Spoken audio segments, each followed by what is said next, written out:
Apocalipsis 11.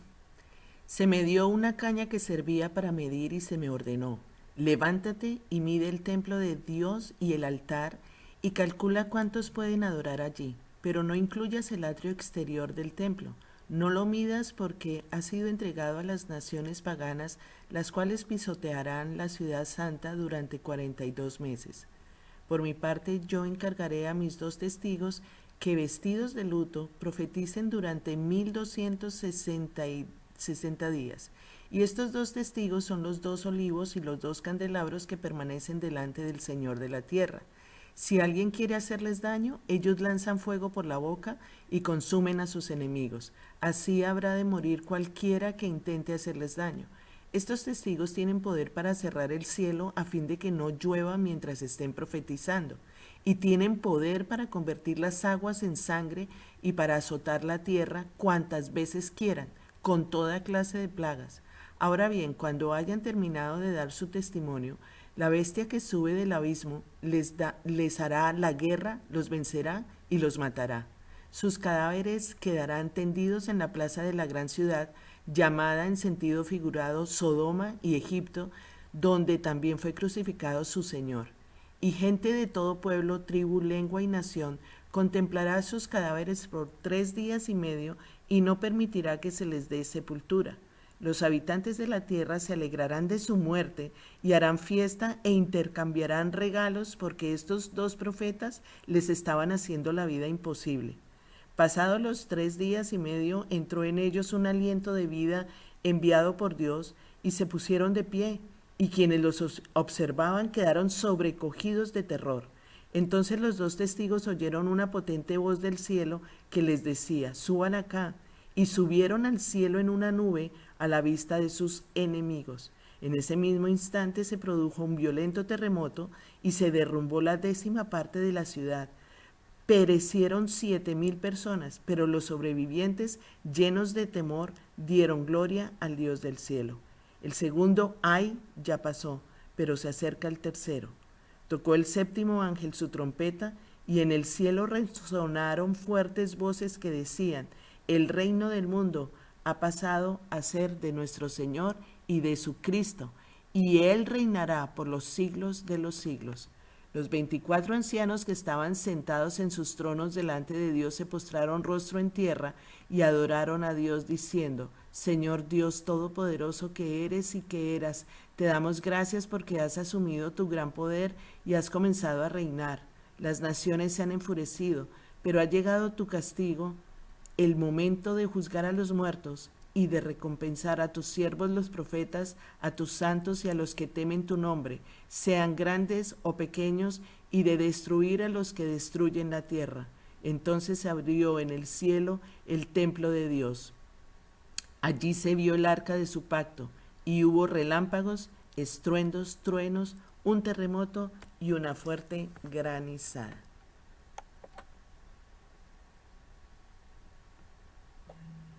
Ahora Ahora sí. sí. Bueno, bueno. Bueno, entonces, eso pasaba en el Antiguo Testamento. Si ustedes quieren leerlo del Antiguo Testamento, es muy interesante porque es entender qué pasó, qué es el arca. Si quiere, miremos, ¿no? Como para hacer un recuento, para tener clara la idea y volver al Nuevo Testamento. Miremos Éxodo 25. Éxodo 25. Como para saber las costumbres que tenían en el Antiguo Testamento y cómo el día de la expiación era una vez al año importantísimo, donde el sacerdote entraba. Expiación significa cubrir, o sea, el pecado, cubría todos los pecados de todo el pueblo. Y leamos 25 del 10 al 22.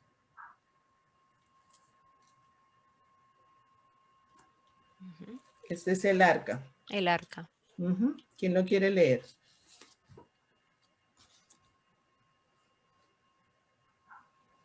Mayra. Mayra. Bueno. Volumen, Mayra. ¿Me escuchan bien? Sí. Sí, ahora sí.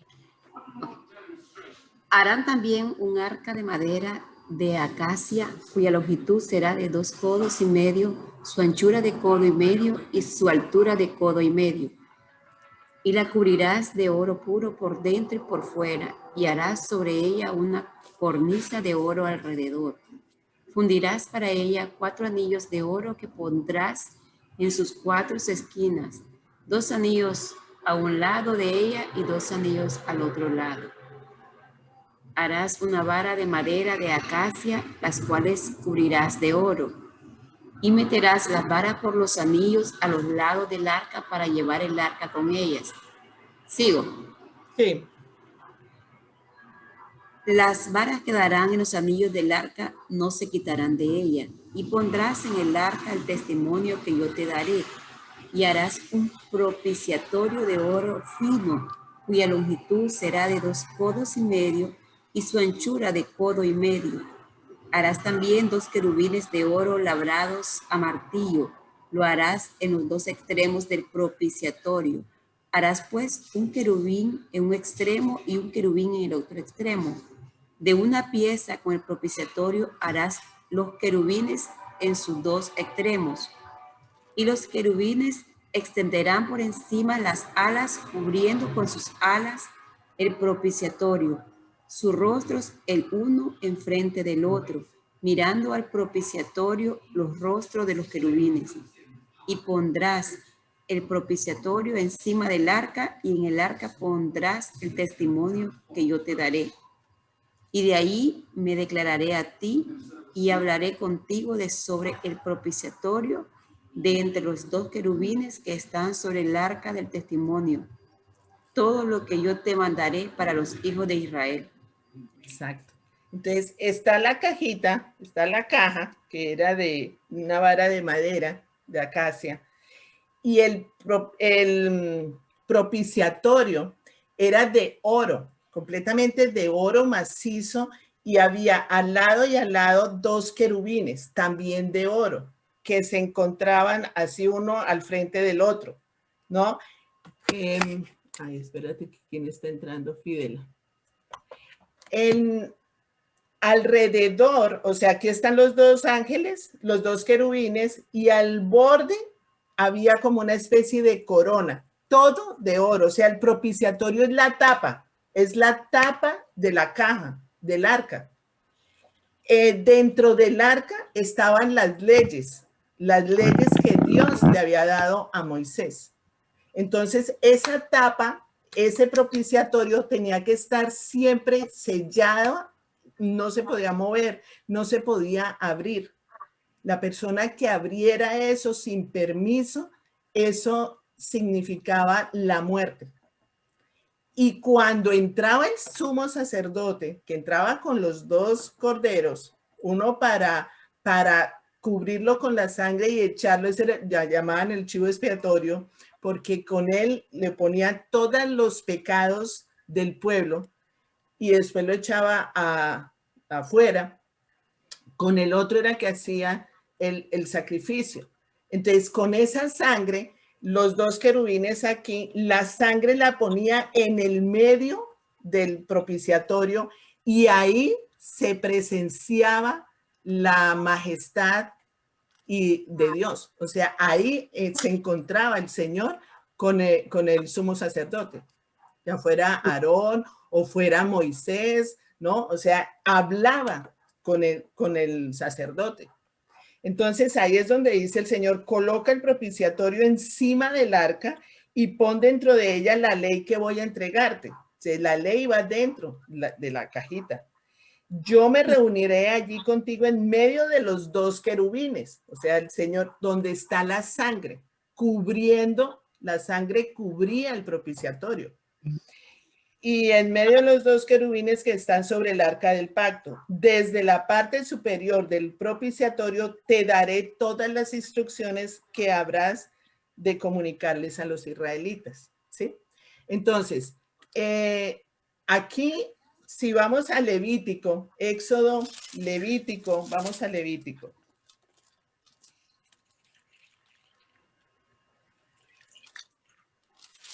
Levítico. Vamos a Levítico 17. Hola Fidela, ¿cómo estás? Muy bien, ¿y tú?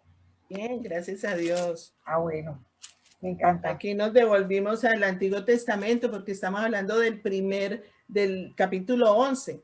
Pero Juan, o sea, le mandaron a Juan que midiera el templo de Dios y midiera el altar. Entonces estamos devolviéndonos para hablar un poquito sobre el altar, sobre el templo de Dios, qué pasaba, cuáles eran las costumbres del pueblo de Dios en ese tiempo y cómo Dios daba órdenes precisas de que todo tenía que ser medido como él decía. Sí, entonces, Levítico 17. Yo quisiera 16. quería decirles 16. que que aquí en Kentucky está la réplica el arca. Es lindo. ¿Sí? So, Chévere. vamos a ir con el grupo de BSF en julio para verla, visitarla en Kentucky. Sí, es lindo, dicen. Yo no. Súper. Haga video y nos comparte después. Sí. Sí. Bueno, el capítulo 16 de Levítico. ¿Quién lo quiere leer? Porque ahí nos está diciendo las leyes para la expiación de pecados. Antes los judíos tenían un día al año donde había expiación de pecados, ¿no? Entonces. Todavía lo hacen, claro, sí. Sí, todavía. Entonces, en ese tiempo se reunían toda la familia y todo, estaban en ayuno, era un día santificado para el Señor porque todos iban a entregar sus pecados y se lo entregaban a ese sacerdote. Entonces, bueno, ¿quién lo quiere leer? Las leyes para la expiación de pecados. Capítulo 16 de Levítico. Wow. ¿Reggie? Okay. Sí. Bueno, leyes para la expiación de pecados. El Señor le habló a Moisés después de la muerte de los dos hijos de Aarón, quienes murieron al acercarse imprudentemente al Señor. Le dijo el Señor a Moisés, dile a tu hermano Aarón que no entre a cualquier hora en la parte del santuario que está detrás de la cortina, es decir, delante del propiciatorio que está sobre el arca, no sea que muera cuando yo aparezca en la nube por encima del propiciatorio.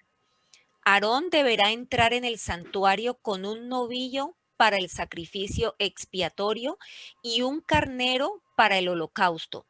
Se pondrá la túnica sagrada de lino y la ropa interior de lino. Se ceñirá con la faja de lino y se pondrá la tiara de lino. Estas son las vestiduras sagradas que se pondrá después de haberse bañado con agua.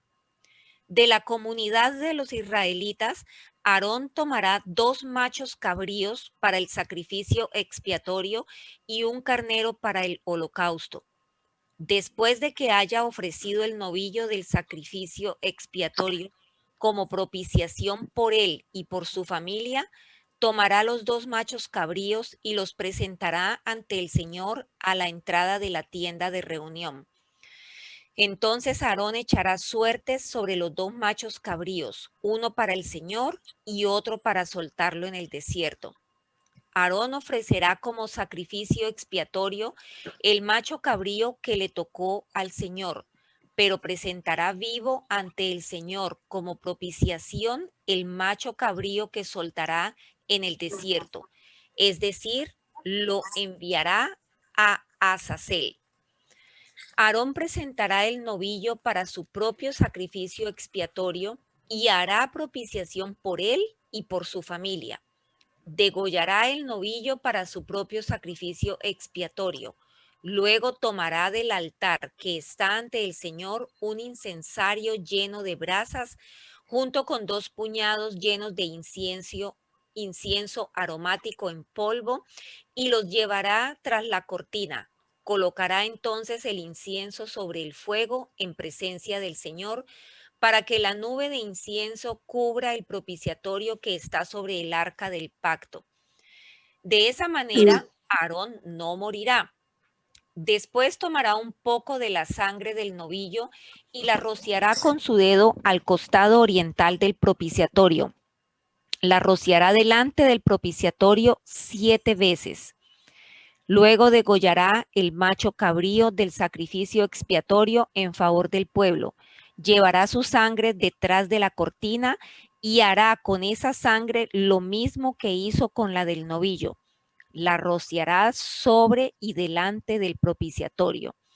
Así hará propiciación por el santuario para purificarlo de las impurezas y transgresiones de los israelitas, cualesquiera que hayan sido sus pecados. Hará lo mismo por la tienda de reunión que está entre ellos en medio de sus impurezas.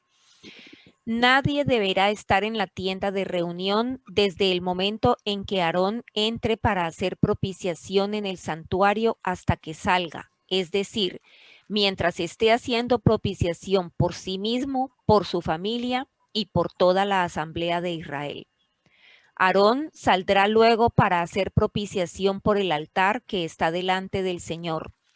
Tomará sangre del novillo y del macho cabrío y la untará sobre cada uno de los cuernos del altar y con el dedo rociará con sangre el altar 7 veces. Así lo santificará y lo purificará de las impurezas de los israelitas. Cuando Aarón haya terminado de hacer propiciación por el santuario, la tienda de reunión y el altar, presentará el macho cabrío vivo y le impondrá las manos sobre la cabeza. Confesará entonces todas las iniquidades y transgresiones de los israelitas, cualesquiera que hayan sido sus pecados. Así el macho cabrío cargará con ellos, y será enviado al desierto por medio de un hombre designado para esto. El hombre soltará en el desierto al macho cabrío, y éste se llevará a tierra árida todas las iniquidades. Listo, dejemos ahí. Entonces, esa era la rutina que tenían una vez al año, ¿no? Para que el sumo sacerdote ofrecía en sacrificio el cordero, y con la sangre de este iba detrás entraba al lugar santísimo y para que se manifestara la presencia de Dios. Entonces, era la sangre sobre el propiciatorio entre Dios y las tablas de la ley que estaban bajo del arca, que lo que producía el perdón de pecados del pueblo. Entonces, todos los pecados que se habían cometido estaban ese día ahí expuestos. ¿Qué era lo que hacía que se perdonaran los pecados? La sangre del cordero. Cuando nosotros recibimos al Señor Jesucristo, ya no tenemos que matar corderos, ya el Señor Jesucristo es el Cordero de Dios que quita el pecado de todo el mundo. Entonces, ese propiciatorio cubría la ley y registraba los pecados y pronunciaba juicio, porque había un juicio, ¿no? Ahí se sabía quién era el que había cumplido, quién era el que estaba obedeciendo la ley y quiénes no. Entonces, ahí había justicia de Dios, había misericordia de Dios, había perdón de pecados, y estaba ahí representando al Señor Jesucristo, representando a Dios y representando al Espíritu de Dios. Entonces, la ley vino por medio de Moisés y la gracia vino por medio de Jesucristo. Entonces dice el Señor que la dádiva de Dios es vida eterna por medio de Jesucristo. Ya no tenemos que pasar por el pecado. El pecado era cubierto con la sangre y nosotros por eso somos justificados delante de Dios cuando nos cubrimos con la sangre de Cristo. La sangre de Cristo es la que hace que el Señor nos vea a nosotros limpios, santos, hijos de Él, ¿sí? Es por medio de la sangre de Cristo. Entonces, aquí en el templo de Dios, aquí cuando el versículo 1 y 2 dice que tiene que medir el templo de Dios y el altar, no habla nada de ningún sacerdote. ¿Por qué no habla de ningún sacerdote? porque nosotros ya no tenemos al sumo sacerdote, que es el que tiene que ir al lugar santísimo para que nos perdonen los pecados, sino que tenemos un sumo sacerdote que es el Señor Jesucristo, ¿no? Entonces miremos Hebreos 5 del 1 al 5.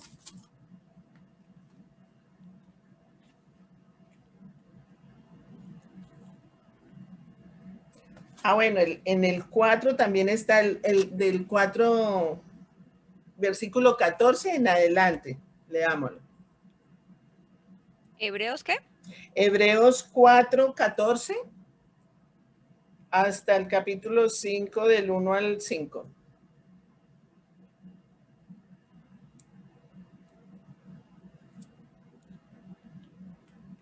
¿Quién no quiere leer?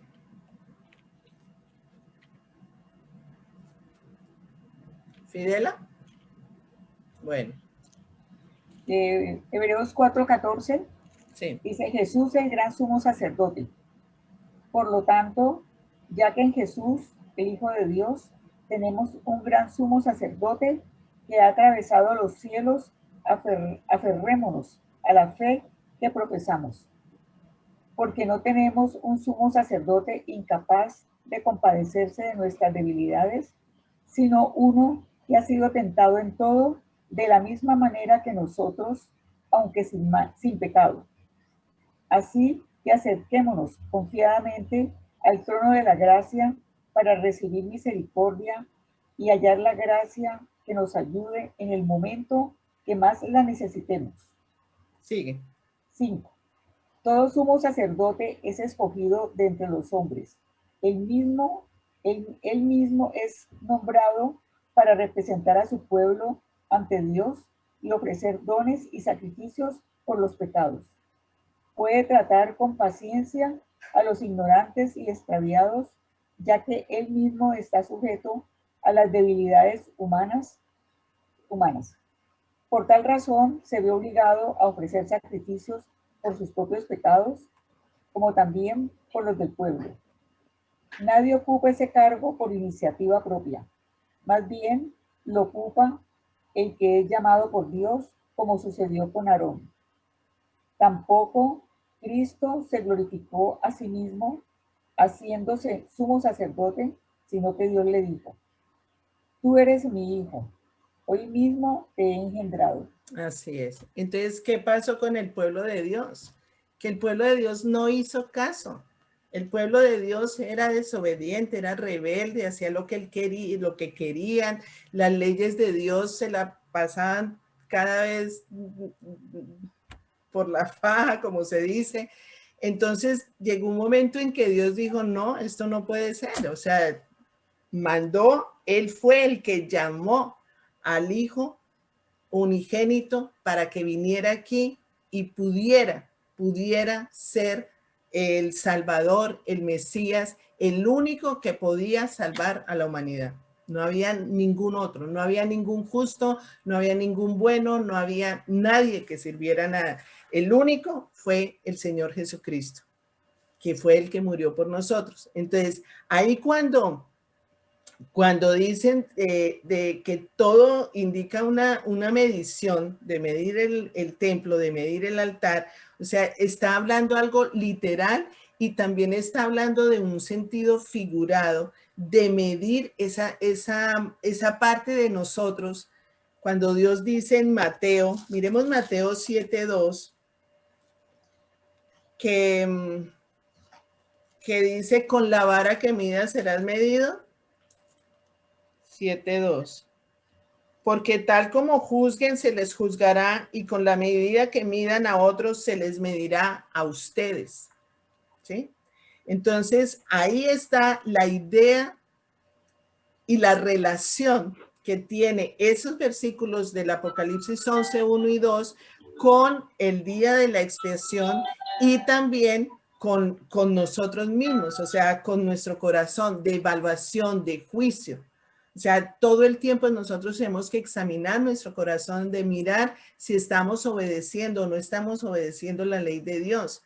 La ley de Dios hay que seguirla. O sea, el Señor Jesucristo está cumpliendo con la palabra de Dios, y nosotros debemos cumplir con la palabra de Dios para que podamos nosotros tener esa relación íntima y personal con el Señor Jesucristo. Tenemos que saber la ley de Dios, la palabra de Dios. Entonces tiene esa conexión, ¿no? con una evaluación. El Señor juzgaba a los israelitas y él mismo decía en Levítico, miremos Levítico 23. Levítico 23, 29.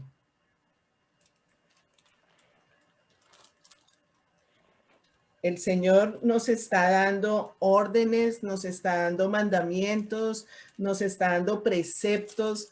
Es tan importante nosotros saber la palabra de Dios desde Génesis hasta Apocalipsis, porque muchas veces el pueblo de Dios se perdió por falta de conocimiento. Si nosotros no sabemos cómo debemos relacionarnos, cómo debemos actuar, pues vamos a cometer muchos errores y después vamos a decir, yo no sabía. Y yo no sabía, no justifica que el Señor no llegue en un momento en que te discipline. Ay, es que yo no sabía, pero es que tienes que saberlo porque es que está en la palabra de Dios. O sea, nos dieron la palabra de Dios no para tenerla encima de la mesa de noche, no para leerla cada 8 días, es nuestro manual. Entonces, si no la conoces, tenemos que conocerla. Levítico 23, 29, ¿qué dice? Cualquiera que no observe el ayuno será eliminado de su pueblo. Así dice. Entonces, eso era una orden. Cualquiera que no observe el ayuno será eliminado de su pueblo. Dice el día del perdón, dice así, voy a leer desde el 26. El Señor le dijo a Moisés, o sea, el Señor le dijo a Moisés, el día 10 del mes séptimo es el día del perdón. Celebrarán una fiesta solemne en honor al Señor y ayunarán y le presentarán ofrendas por fuego. En ese día no harán ningún tipo de trabajo porque es el día del perdón, cuando se hace expiación por ustedes ante el Señor su Dios. Entonces, muchos no respondían, muchos no obedecían, muchos decían eso, ¿para qué? Entonces, ahí es donde Dios dice, este pueblo me habla, me ama de dientes para afuera, pero en su corazón no hay esa relación íntima, personal que debe, y muchas veces nos puede pasar a nosotros, que nosotros decimos, sí, yo quiero a Dios, yo amo a Dios, yo adoro a Dios, pero ¿cómo está tu corazón? ¿Qué es lo que a Dios le importa? Tu corazón.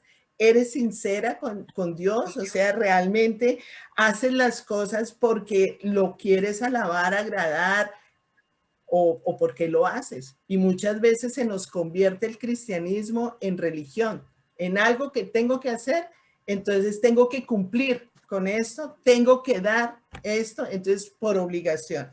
Entonces ahí, en estos 2 versículos, donde Juan tiene que medir el templo y el altar, es como un mensaje de restitución, como de restauración para el pueblo de Dios. Es el día de la expiación donde él da evaluación, va a evaluar y va a juzgar. Entonces, esta medición es la tercera orden que le dan a Juan, porque se acuerdan hace 8 días que la primera orden fue cómete el librito y predica, profetice. Esa era la segunda orden. Ahora es mira el templo. Entonces, esa mediación profética implicaba 3 actividades fundamentales, que era restauración, preservación y una evaluación de cómo está el pueblo de Dios. Y cada una de estas acciones en este santuario celestial, el templo de Dios, refleja el significado de la purificación que está en miremos Daniel 8:14. Carolina, perdón, dijiste restauración, evaluación. Preservación okay. Y evaluación. Ok, gracias. Daniel 8:14.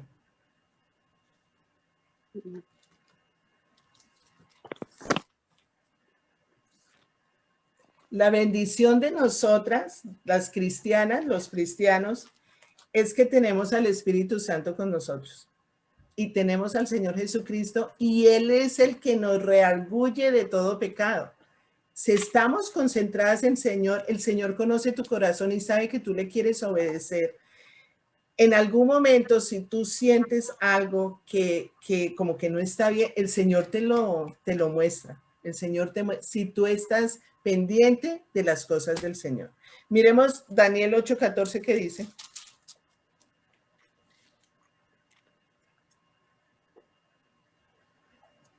Leamos desde el 13.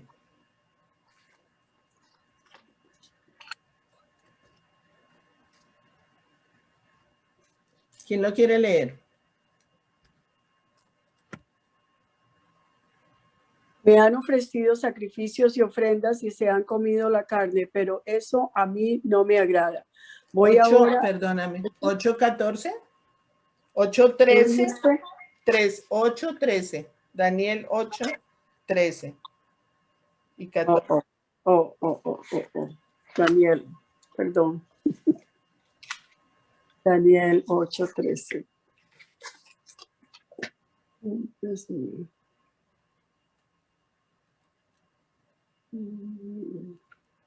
Escuché entonces que uno de los santos hablaba y que otro le preguntaba, ¿cuánto vas a durar esa visión de sacrificio diario de la rebelión desolada en la entrega del santuario y de la humillación del ejército? ¿Ese es? Sí. Ok. Y el 14. Oh, el 14 también.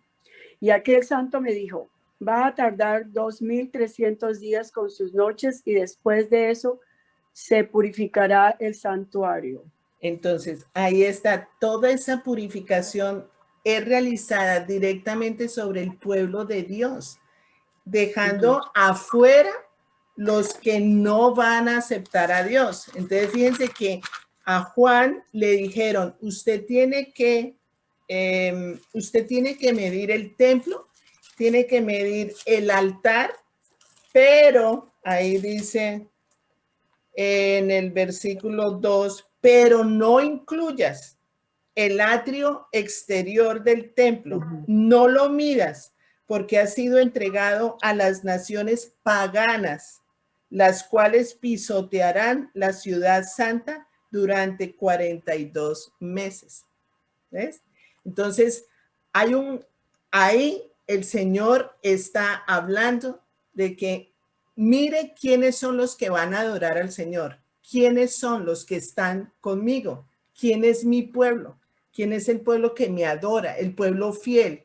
Él quiere vindicar a los fieles, preservar, proteger a los que son suyos, vindicar el carácter de Dios, preservar, realizar esa purificación en el santuario, es una restauración. Entonces, quiere determinar quiénes van a recibir esa recompensa. Es la evaluación que va a hacer él al pueblo de Dios. Entonces, los va a santificar. Entonces, miremos el versículo del 3 al 13. ¿Quiénes son los paganos? ¿De qué se trata ahí de los paganos? Que dice que no mida ese allá, el exterior del templo, no lo mida porque eso está entregado a las naciones paganas. ¿Quiénes eran los paganos? ¿Quiénes creen ustedes que eran? Porque los que lo estaban adorando a él en este momento eran los 144,000, que son los judíos que creen en el Señor Jesucristo, que están evangelizando, que están fieles al Señor. Seremos nosotros, porque en mi Biblia sale como los gentiles. ¿Tú eres gentil? Ahora no, ahora conozco al Señor, pero... Entonces no eres tú. Yo era gentil, pero yo ahora no soy gentil. ¿Yo ahora qué soy? Hija de Dios. Y como hija de Dios, ¿qué soy? ¿Qué me formó él? Judía, no. Cristiana. Cristiana. Iglesia. Hija de Iglesia. Jesucristo. Iglesia. Son tres: Somos los judíos, los gentiles y la iglesia. En este momento, la iglesia no está. La iglesia no estamos nosotros ahí. Ahí están los judíos, los 144,000, que son judíos mesiánicos, que se han convertido al Señor Jesucristo, que son fieles al Señor y que están propagando la palabra de Dios, que están evangelizando. Pero hay otro grupo que son los gentiles, que no conocen al Señor, que se han unido al anticristo. Recuerden que hace 8 días salieron todos los demonios, el anticristo es el que está gobernando, el anticristo es el que está dominando el mundo. Entonces hay un grupo que son los gentiles que no quieren saber nada de Cristo. Esos son los gentiles. Entonces Dios está haciendo ahí la marca diferencial, dice, pero no incluyas el atrio exterior del templo, no lo midas porque ha sido entregado a las naciones paganas, las cuales pisotearán la ciudad santa durante 42 meses, o sea, tienen un término de tiempo, ¿sí? O sea, no es todo el tiempo, o sea, van a pisotear, van a destruir Jerusalén, van a acabar con Jerusalén, pero en 42 meses, ¿sí? Entonces, nosotros éramos gentiles, ahora no somos gentiles, nosotros somos hijos de Dios y como hijos de Dios somos iglesia, ¿sí? Porque a mí también una muchacha me preguntó, ay, pero es que nosotros como gentiles, no, yo ya no soy gentil, o sea, tú ya tienes la identidad en Cristo, el Señor te hizo iglesia, ¿sí? Tú ya no eres gentil, ¿sí? Lo fui, pero ya no. Entonces miremos Zacarías 4, del 2 al 3. Zacarías. Zacarías está antes de Malaquías. Malaquías está antes de Mateo. Mateo está antes de Marcos. Zacarías 3. ¿Qué? 4 del 2 al 3. ¿Por qué voy a Zacarías? Porque en el versículo que leyó Hey en el 11, aquí dice, versículo 3, por mi parte, yo encargaré a mis 2 testigos que vestidos de luto profeticen durante 1260 días. Estos 2 testigos son los 2 olivos y los 2 candelabros que permanecen delante del Señor de la tierra. ¿Sí? Entonces vamos a ver qué quiere decir eso de los candelabros y de los olivos. Zacarías 4 del 2 al 3. Ay, no, pero yo no tengo lo mismo. ¿Zacarías? No. Sí, no, yo tampoco. No tengo. Yo tampoco. Zacarías 4, del 2 al 3 dice, y me preguntó, sí, ¿qué es lo que ves? No, yo estaba leyendo Apocalipsis 11, versículo 3. Zacarías. Pero tú dijiste Zacarías. No, yo dije, para entender lo que vamos a leer en Zacarías, vamos a ir a Apocalipsis 11, versículo 3, que está hablando de los candelabros y de los olivos. Entonces, vamos a Zacarías, que Zacarías nos dice qué es eso. Entonces, ahora sí, 4 del 2 al 3. Dice, y me preguntó, ¿qué es lo que ves? Yo le respondí, veo un candelabro de oro macizo con un recipiente en la parte superior. Encima del candelabro hay 7 lámparas con 7 tubos para las mismas. Hay también junto a él 2 olivos, uno a la derecha del recipiente y el otro a la izquierda. Sigue. Le pregunté entonces al ángel que hablaba conmigo, ¿qué significa todo esto, mi señor? Y el ángel me respondió, ¿acaso no sabes lo que significa? Tuve que admitir que no lo sabía. Así que el ángel me dijo, esta es la palabra del Señor para Zorobabel. No será por la fuerza ni por ningún poder, sino por mi espíritu, dice el Señor Todopoderoso. ¿Sigo? Sigue, sí. ¿Quién te crees tú, gigantesca montaña? Ante Zorobabel solo eres una llanura, y él sacará la piedra principal entre gritos de alabanza a su belleza. Entonces vino a mí la palabra del Señor. Zorobabel ha puesto los cimientos de este templo y él mismo terminará de construirlo. Así sabrán que me ha enviado a ustedes el Señor Todopoderoso.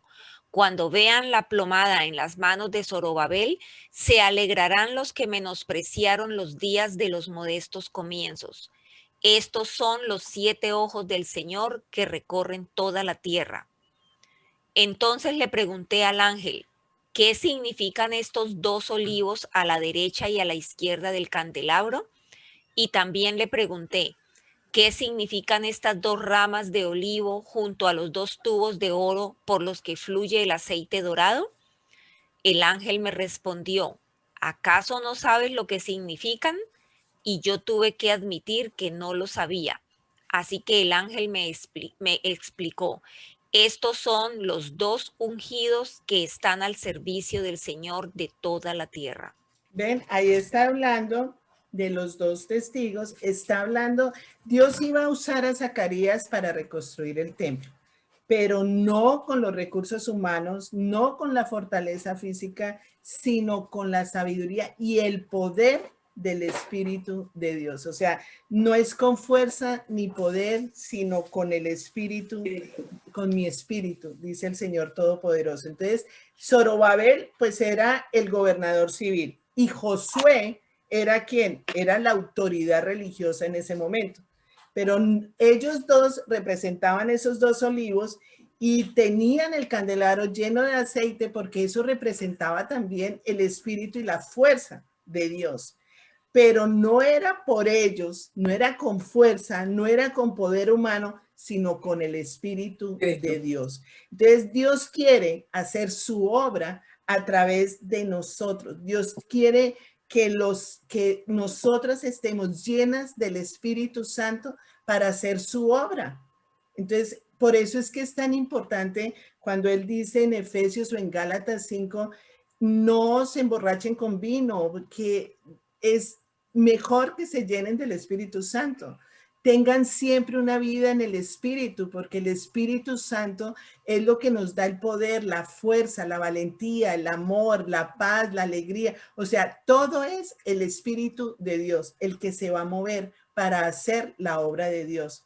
Entonces, aquí en Apocalipsis 11, hay 2 testigos que Dios va a mandar. Dice, lo voy a volver a leer. Dice, por mi parte yo encargaré a mis 2 testigos que vestidos de luto profeticen durante 1200. Esos también tenían un término. Fíjate que tienen un límite también. Ellos van a hacer la obra de Dios, o sea, van a ser usados por Dios durante 1260 días. Estos 2 testigos son los 2 olivos y los 2 candelabros que permanecen delante del Señor de la tierra. O sea, son personas que van a estar llenas del Espíritu de Dios, llenas de la presencia de Dios. Si ustedes se dan cuenta, cuando nosotras estamos más pegaditas de Dios, es cuando más cosas y más milagros podemos ver en nuestras vidas. Nosotras separadas de Dios no podemos hacer absolutamente nada. Nosotras nos podemos alejar, nosotras nos podemos enfriar, nosotras nos podemos entibiar, pero la vida va a ser así, o sea, plana, ¿no? Si queremos ver milagros de Dios, si queremos ver la presencia de Dios haciendo cosas maravillosas en nuestra vida, tenemos que estar conectadas con el Espíritu Santo, porque es con el Espíritu Santo que nos da absolutamente todo lo que Él quiere hacer en nuestra vida. Y nosotras somos iglesia, como iglesia somos instrumentos de Dios en sus manos. Entonces, aquí estos 2 hombres tienen un trabajo que hacer, tienen algo, un objetivo, tienen una misión. Y dice en el versículo 5, si alguien quiere hacerles daño, fíjense que son 2 personas que están súper conectadas con el Señor. Dice, si alguien, ¿me sigue? Versículo 5. Si alguien quiere hacerles daño, ellos lanzan fuego por la boca y consumen a sus enemigos. ¡Wow! O sea, esos hombres de dónde salieron. Dice, así habrá de morir cualquiera que intente hacerles daño.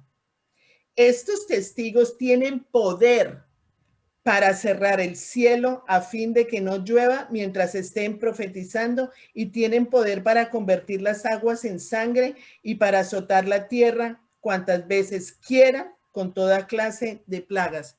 ¿Quién Wow. hizo eso en el Antiguo Testamento? ¿Se acuerdan? Ujú. Claro. ¿Quién hizo eso? Moisés. Moisés. Moisés. ¿Y quién más hizo? Y Elías. Elías. Elías y Moisés. Entonces, se piensa, ¿no? Por conexión, por analogías, que esos dos testigos pueden ser Moisés y pueden ser Elías. Entonces, miremos Segunda de Reyes 1, del 1 al 17. Y perdón un momentico, Carolina. Cuando aquí en Zacarías que habla, escucha a Josué y a Josué, no, que el sumo sacerdote no es el mismo Josué, ¿cierto? Del libro de Josué. Sí, ¿Es el mismo? Sí. Él era ya, él en ese momento era el dirigente religioso, el que reemplazó a Moisés. Sí. Ah, es que como está como por acá tan lejos de Josué. Bueno, entonces Segunda de Reyes 1, del 1 al 17. Segunda de Reyes. Segunda de Reyes 1, del 1 al 17.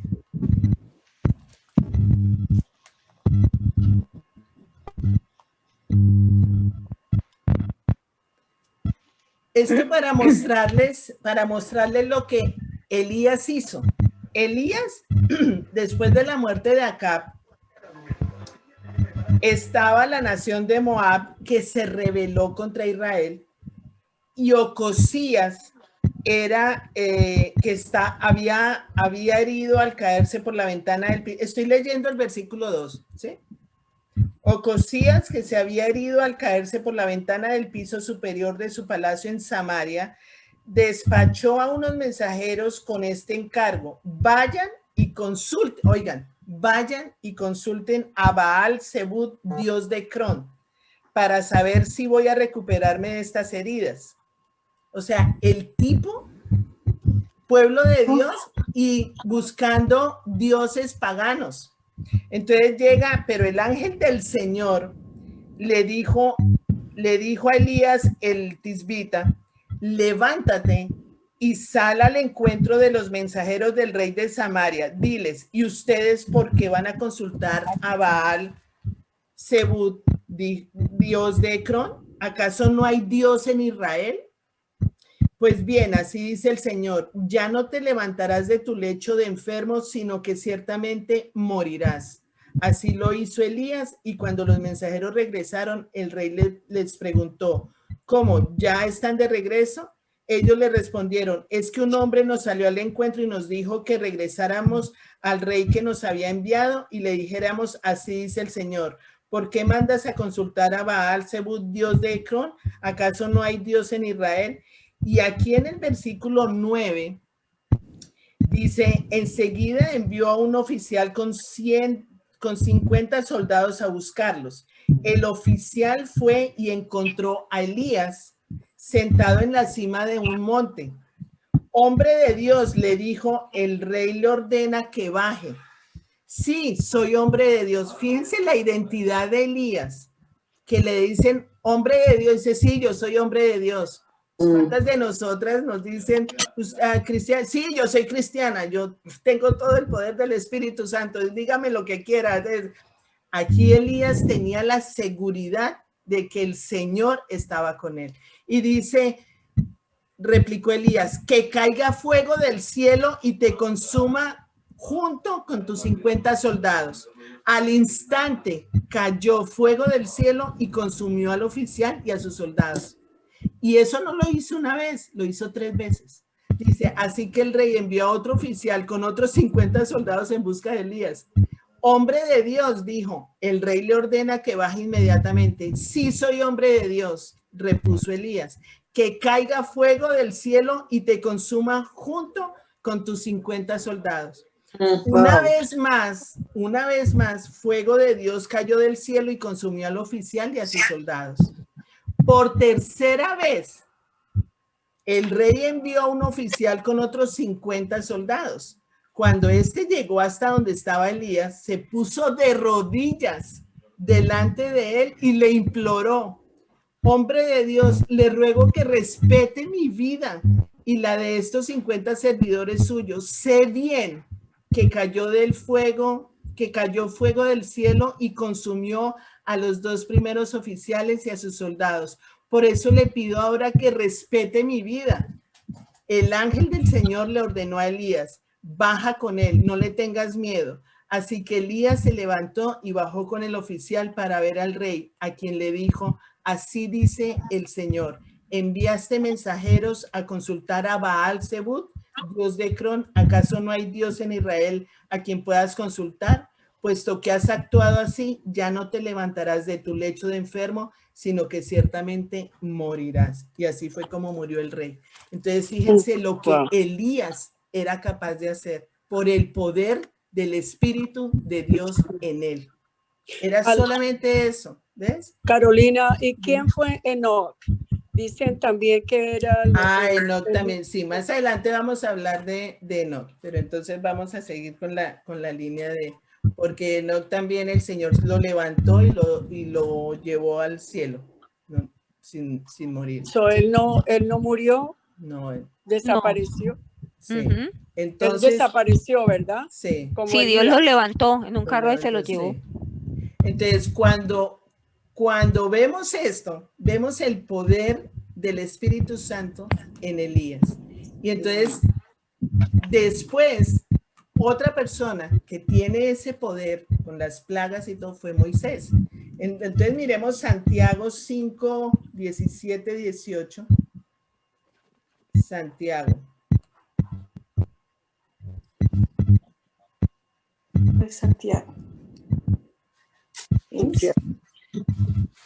Santiaguito. Después de Hebreos. 5:17. ¿Qué dice?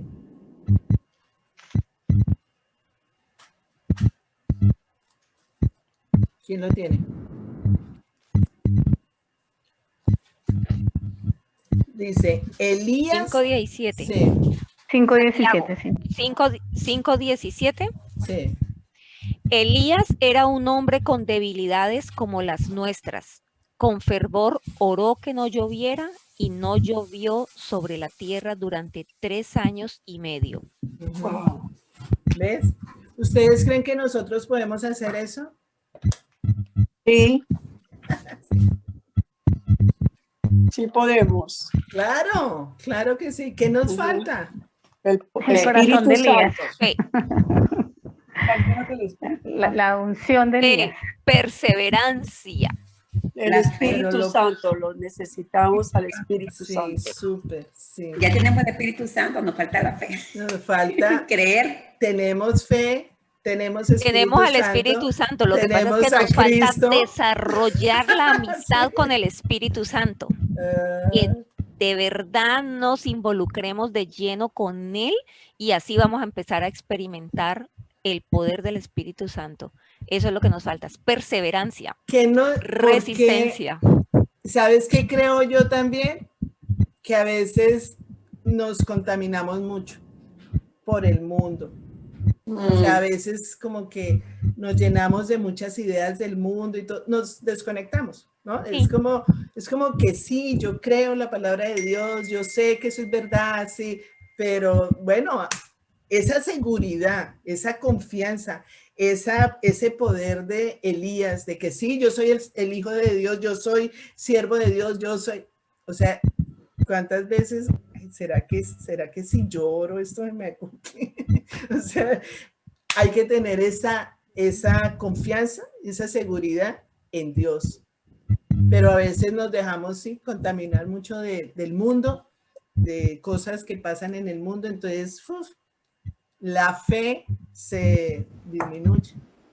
No, y estar en el ¿Cómo desarrollamos la fe? ¿Cómo crecemos la fe? Satanás también que ronda por ahí, La palabra dice que la fe viene por el oír y el oír la palabra de Dios. llenos de la armadura. Exacto. Entonces, ¿falta más palabra? ¿Falta más palabra en el corazón? Amén. Yeah. Falta Sí. más Y palabra. falta más, como dijo Marta, oír. Madura. La fe viene por el oír. ¿Cómo fue que dijiste, Marta? La fe viene por el oír Y el oír la palabra de El oír Dios. por la y el oír palabra la de Dios. palabra de Dios. Entonces, llenarnos Ujú. llenarnos más de la palabra. Así es. Entonces, Éxodo 7:12. Éxodo 7:12.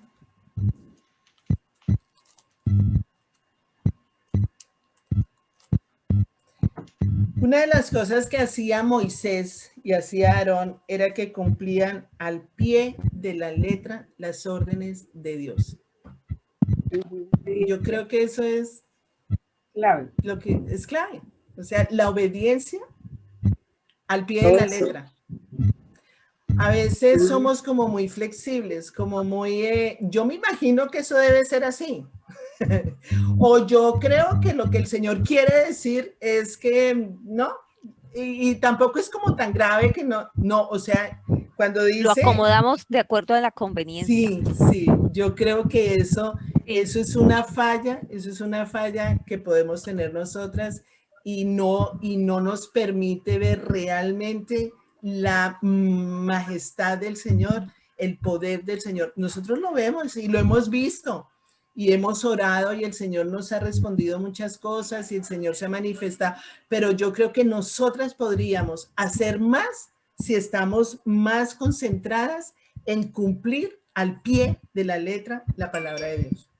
Así es. ¿Cierto? Ujú. Porque aquí dice Éxodo 7:6, dice Moisés y Aarón cumplieron al pie de la letra las órdenes del Señor, al pie de la letra, o sea, hoy tampoco tan exagera, pero es que es así. Y yo les dije Éxodo 7:12, ¿qué dice?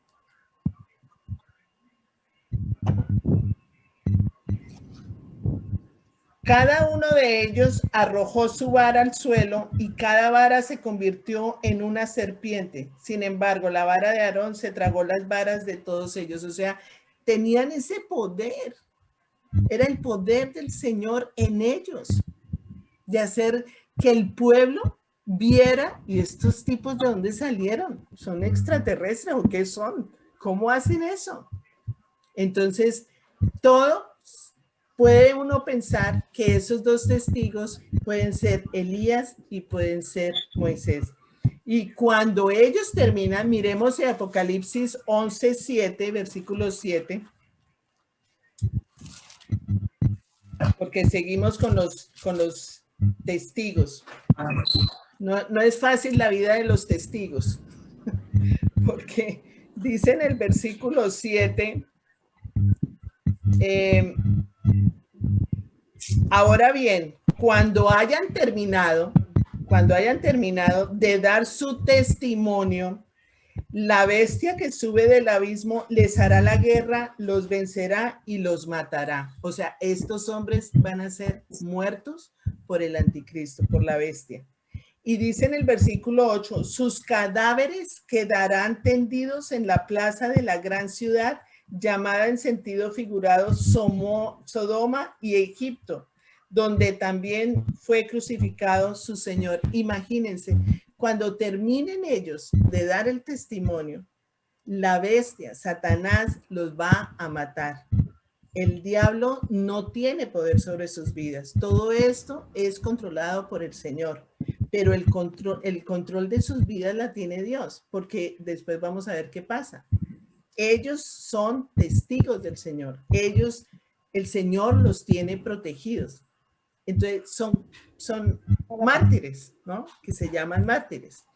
Pero dice ahí que como Sodoma y Egipto, ¿ustedes se imaginan cómo es Sodoma y cómo es Egipto? O sea, parecido a Sodoma y Egipto, ¿qué va a haber en esa ciudad?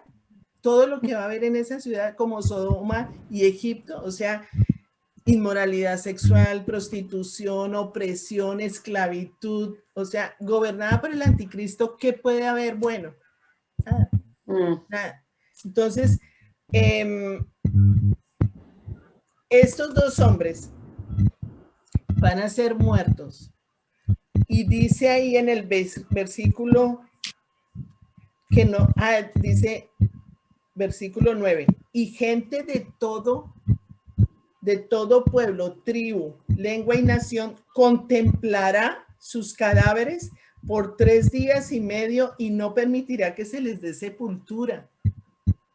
Los habitantes de la tierra se alegrarán de su muerte y harán fiesta e intercambiarán regalos porque estos dos profetas les estaban haciendo la vida imposible.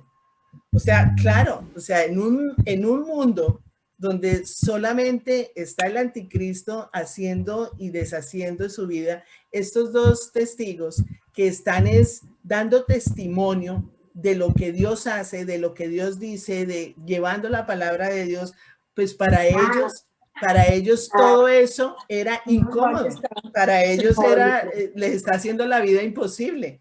Entonces, aquí es donde Dios dice, aquí es donde estos dicen que no les dieron sepultura por 3 días y medio, hicieron fiesta celebrando la muerte de estos testigos. Entonces, aquí tengo yo también lo que decía Tita, que algunos piensan que Enoc es uno de esos testigos, debido a que fue llevado al cielo por Dios. Entonces, miremos Génesis 5:25.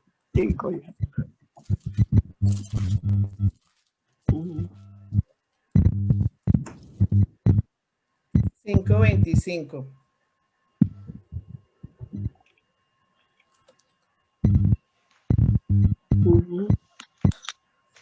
Miremos 19, voy a leerlo desde el 19. Después del nacimiento de Enoc, Jared vivió 800 años más y tuvo otros hijos y otras hijas, de modo que Jared murió a los 972 años de edad. Enoc tenía 75 años cuando fue padre de Matusalén. Después del nacimiento de Matusalén, Enoc anduvo fielmente con Dios 300 años más y tuvo otros hijos y otras hijas. En total, Enoc vivió 365 años. Y como anduvo fielmente con Dios, un día desapareció porque Dios se lo llevó. Entonces, por eso es que se piensa que no puede ser también uno de esos testigos, Elías o Moisés. Entonces, en Malaquías, quiero mostrarles esto como para corroborar que Elías puede ser uno de los testigos. En Malaquías 4:5. 4:5. Imagínate que yo aquí tengo en Génesis lo que acabaste de leer. Sí. ¿Quién sabe de cuánto hará? Porque no le coloqué fecha, que lo tengo subrayado y lo tenía ahí, dice, escrito, Enoc, uno de los testigos junto con Elías. Ajá. Mira. Ya. Sí. Así es. De alguna cosa dice, uno de los testigos junto con Elías. Junto con Elías, sí. Entonces, después cuando lleguemos al cielo, el Señor nos lo dirá, no era Elías, era Moisés. No era Moisés, era Elías. Bueno, entonces miremos Malaquías 4:5.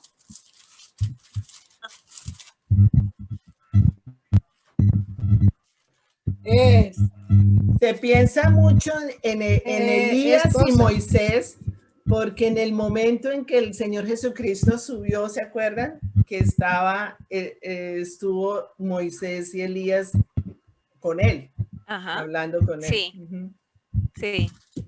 Bueno, entonces miremos Malaquías 4 del 5 al 6. Perdón. Dime, Tita. Hablaban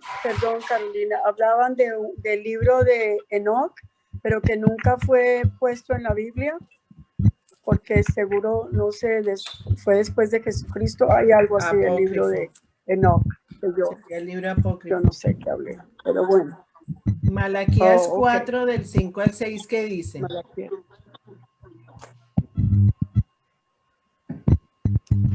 Estoy por enviarles al profeta Elías antes que llegue el día del Señor, día grande y terrible. Él hará que los padres se reconcilien con sus hijos y los hijos con sus padres. Y así no vendré a herir la tierra con destrucción total.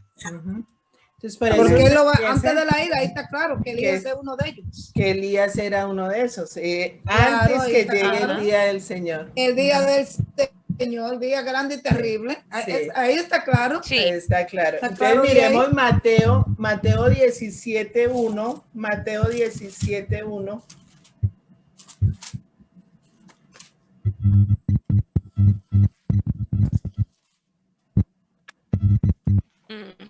Leamos hasta el 3. Dice, 6 días después, Jesús tomó consigo a Pedro, a Jacobo y a Juan, el hermano de Jacobo, y lo llevó aparte a una montaña alta. Allí se transfiguró en presencia de ellos, su rostro resplandeció como el sol y su ropa se volvió blanca como la luz.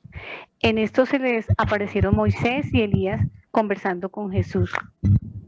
¿Hasta ahí? Por eso se piensa que ellos dos pueden ser los dos testigos que pueden estar en el día del Señor, ¿sí? Entonces, Sí.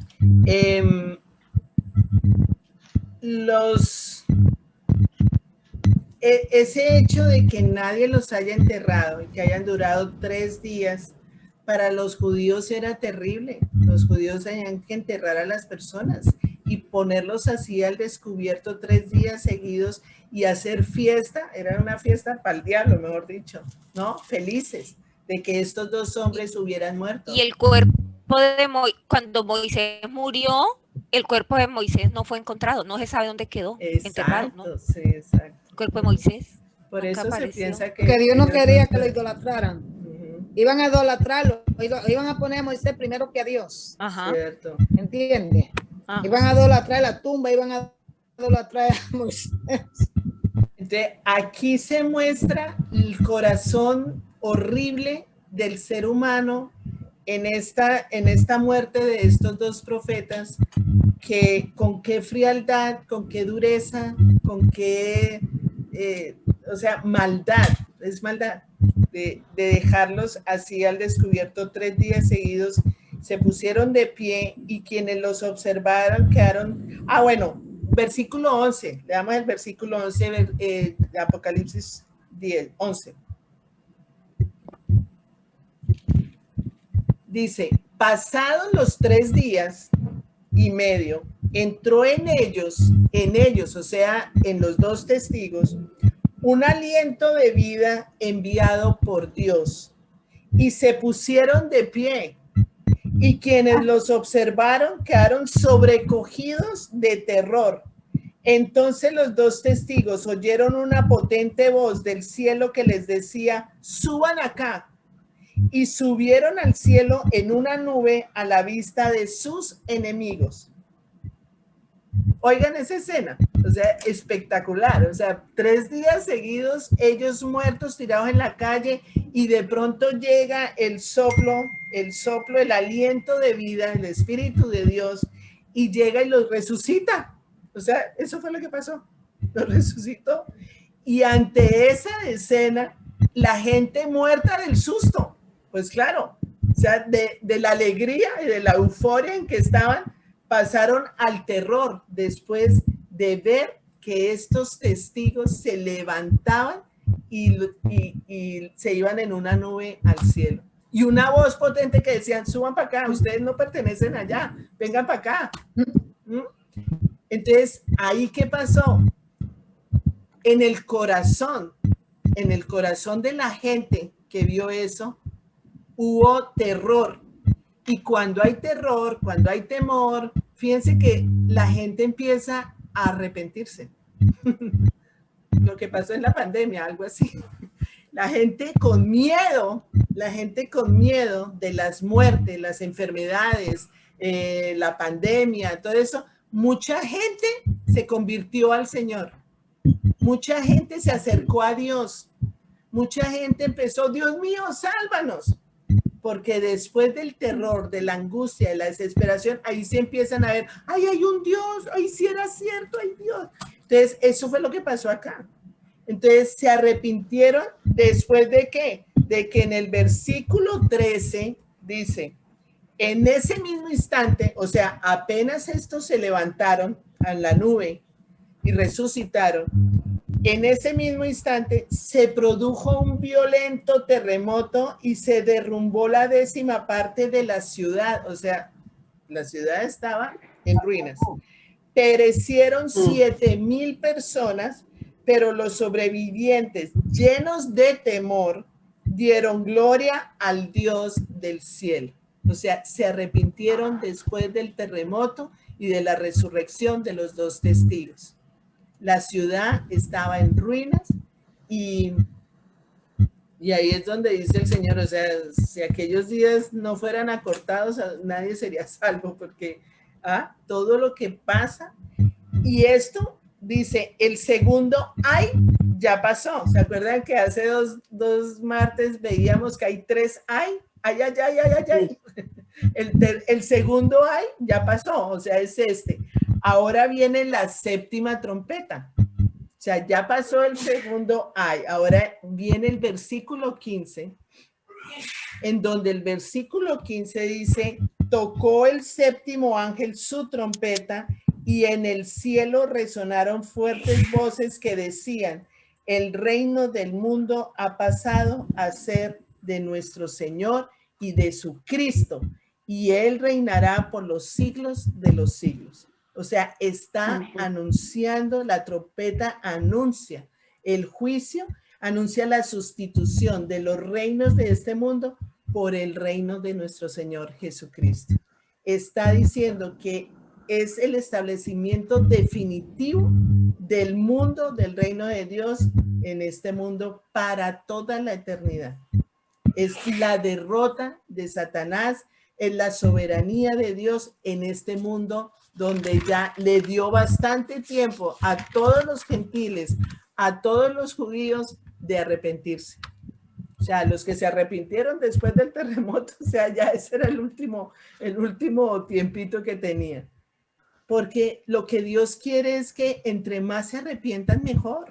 Dios quiere que todos conozcan al Señor Jesucristo. Dios quiere que en esa segunda venida del Señor Jesucristo esté la mayoría de personas ya convertidas a Él, porque esa es la voluntad de Dios, ¿no? Entonces se va a cumplir de que se va a hacer la voluntad de Dios tanto en el cielo como en la tierra. Y dice en el versículo 16, los 24 ancianos que estaban sentados en su trono delante de Dios se postraron rostro en tierra y adoraron a Dios. Esa es la labor de nosotras, sentadas delante de Dios, adorarlo, alabarlo, con un espíritu, en espíritu y en verdad. Dice que los que lo adoran a Dios, lo adoran en espíritu y en verdad. O sea, están enfatizando, miren ahí, dice, diciendo, Señor, esta es alabanza, ¿no? Esta es adoración. Versículo 17, diciendo, Señor Dios Todopoderoso, que eres y que eras, te damos gracias porque has asumido tu gran poder y has comenzado a reinar. Las naciones se han enfurecido, pero ha llegado tu castigo, el momento de juzgar a los muertos y de recompensar a tus siervos los profetas, a tus santos y a los que temen tu nombre, sean grandes o pequeños, y de destruir a los que destruyen la tierra. Eso está todos estos 24 ancianos adorando, enfatizando el poder de Dios, la omnipotencia de Dios, la eternidad de Dios. Entonces subrayan sus obras. Es cuando nosotros adoramos, nosotros le decimos de nuestro corazón lo que sale de nuestro corazón. O sea, ¿por qué estás agradecida a Dios? ¿Por qué lo exaltas? ¿Qué nombres le tienes tú a Dios? O sea, cuando tú lo adoras, ¿cuál es el nombre que te sale de atributos que tiene Dios? No, todas conocemos a Dios de distintas maneras. Hay personas que lo conocemos como el el santo, el poderoso, el juez, el abogado, me ayudó, me sanó, el médico de médicos, el consejero admirable, el restaurador, mi torre fuerte, mi proveedor, el Dios del oro y la plata. Todos tenemos muchas cosas en donde podemos adorar al Señor por motivos. Todos los días el Señor se manifiesta de distintas maneras. Entonces, eso es un ejemplo de una verdadera adoración. Y a ver 5 eventos, o sea, ahí dice en el versículo 18, dice, las naciones se han enfurecido, o sea, es normal. Las naciones no van a estar, fíjense que cuando fue a nacer el Señor Jesucristo, pues ¿qué hizo Herodes? Mandó matar a todos los bebés, porque iban a matar al Señor Jesucristo. La gente todavía no acepta muy fácilmente el Señor Jesucristo, al Señor Jesucristo, ¿no? Entonces siempre va a haber esa hostilidad, siempre va a haber esa rebeldía, eso de querer hacer lo que yo quiero. A mí nadie me manda, yo no tengo dueño, yo me mando sola, yo soy autosuficiente, ¿no? Dice, ha llegado tu castigo, el momento de juzgar a los muertos y de recompensar a tus siervos los profetas, a tus santos y a los que temen tu nombre, sean grandes, pequeños, y de destruir a los que destruyen la tierra. Entonces, eso es lo que va a hacer el Señor aquí, juzgar a los muertos, dar recompensa a los siervos, a los profetas, a los santos. Ahí estamos todas nosotras ahí metidas. Y miremos Hebreos 11:6. Hebreos 11:6. No. Porque esta es la base de todo. Dice 11:6. En realidad, sin fe es imposible agradar a Dios, ya que cualquiera que se acerca a Dios tiene que creer que Él existe y que recompensa a quienes lo buscan. O sea, cuando nosotros buscamos al Señor, lo encontramos. Y cuando lo encontramos, lo buscamos ¿con qué? Con fe, sabiendo que Él está pendiente de tus necesidades. Él sabe lo que tú necesitas, pero quiere escuchar tu voz. Él quiere que tú tengas una relación íntima y personal con Él. Él quiere que tú le creas, que creas que Él existe, que todo esto se va a cumplir, absolutamente toda esta palabra se va a cumplir y que ya se están cumpliendo muchas cosas de las que Él ha prometido, de las que Él ha dicho. Ya se ha visto, ya se está viendo y se va a ver. Toda la palabra de Dios se va a ver manifestada en este mundo. Entonces, entramos en la recta final porque ya dice en el versículo 19, en el capítulo 11 de Apocalipsis, dice, entonces se abrió en el cielo el templo de Dios. Allí se vio el arca de su pacto, ¿se acuerdan del arca que vimos al principio en el Antiguo Testamento? Y hubo relámpagos, estruendos, truenos, un terremoto y una fuerte granizada. Entonces, entramos ya a ver la tercera visión de Juan, es el arca del pacto. Dios va a traer nuevos juicios sobre este mundo. Entonces, el templo de Dios fue abierto en el cielo y el arca del pacto se veía en el templo y quedará visible a todas las personas lo van a poder ver. Miremos Mateo 26:64. Mateo 26:64.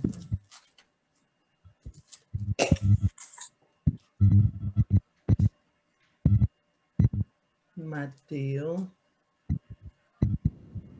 26:64. Dice, tú lo has dicho, respondió Jesús. Jesús le está hablando a los judíos. Pero yo les digo a todos, de ahora en adelante verán ustedes al Hijo del Hombre sentado a la derecha del Todopoderoso y viniendo en las nubes del cielo. Eso lo van a ver, o sea, se va a abrir el cielo y todo el mundo va a ver eso. Al Señor Jesucristo sentado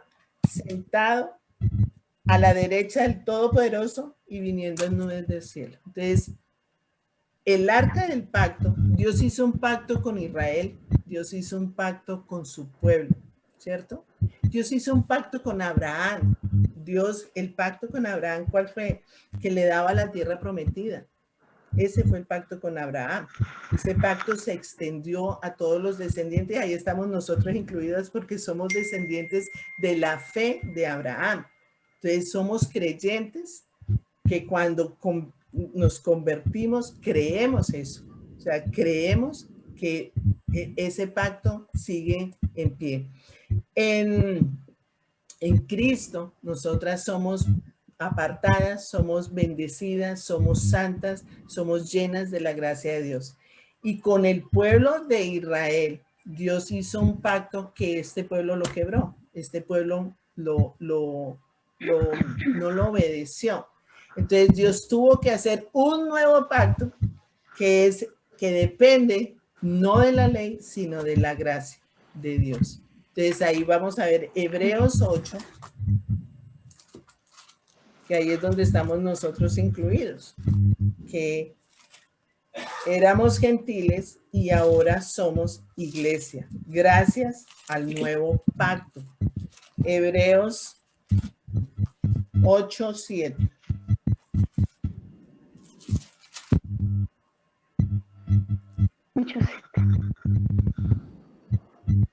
¿Quién no quiere leer? Leamos 7 al 13. Dice, efectivamente, si ese primer pacto hubiera sido perfecto, no habría lugar para un segundo pacto. Pero Dios, reprochándoles sus defectos, dijo, vienen días, dice el Señor, en que haré un nuevo pacto con la casa de Israel y con la casa de Judá. No será un pacto como el que hice con sus antepasados, el día en que los tomé de la mano y los saqué de Egipto, ya que ellos no permanecieron fieles a mi pacto, y yo los abandoné, dice el Señor.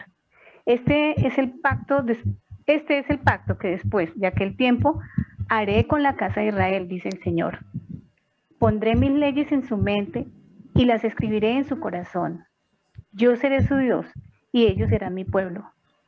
Ya no tendrá nadie que enseñar a su prójimo, ni dirá nadie a su hermano, conoce al Señor. Porque todos, desde el más pequeño hasta el más grande, me conocerán. Yo les perdonaré sus iniquidades y nunca más me acordaré de sus pecados. Al llamar nuevo a ese pacto, ha declarado obsoleto al anterior, y lo que se vuelve obsoleto y envejece ya está por desaparecer. Listo. Entonces, ¿qué es lo que nos ha dicho el Señor? Que el pacto, el nuevo pacto, tenemos la palabra de Dios en nuestro corazón. Él puso ese sello en nuestro corazón. Entonces, hay un nuevo pacto de gracia, el cual todos los pecadores pueden llegar y tener una relación con Dios mediante el Señor Jesucristo. No hay forma, no hay otra forma, sino por la sangre del Cordero que es en nuestro Señor Jesucristo. Entonces, de esa manera, Cristo es nuestro Redentor, nuestro Salvador, y es el motivo de Génesis hasta Apocalipsis, porque en todas partes se ve el Señor Jesucristo. Amén. Pero ese es el Apocalipsis 11. ¿Qué les pareció? Hermoso. ¿Ah? La verdad. Está Dios buena abrió la mis historia, ojos hoy ¿cierto? con respecto a eso. ¿Ah? Sí. Sí, Dios abrió mis ojos, nunca lo hubiera podido entender sola. Gracias, Carolina, por esa enseñanza. No. Bueno, chévere, Espíritu porque Santo, de te esa sabiduría. manera vamos entendiendo cositas, vamos mejorando y profundizando en las promesas de Dios, en los propósitos de Dios, en lo que es la vida con Dios. ¿Ves? Esto no termina aquí, esto sigue. Entonces, vamos a orar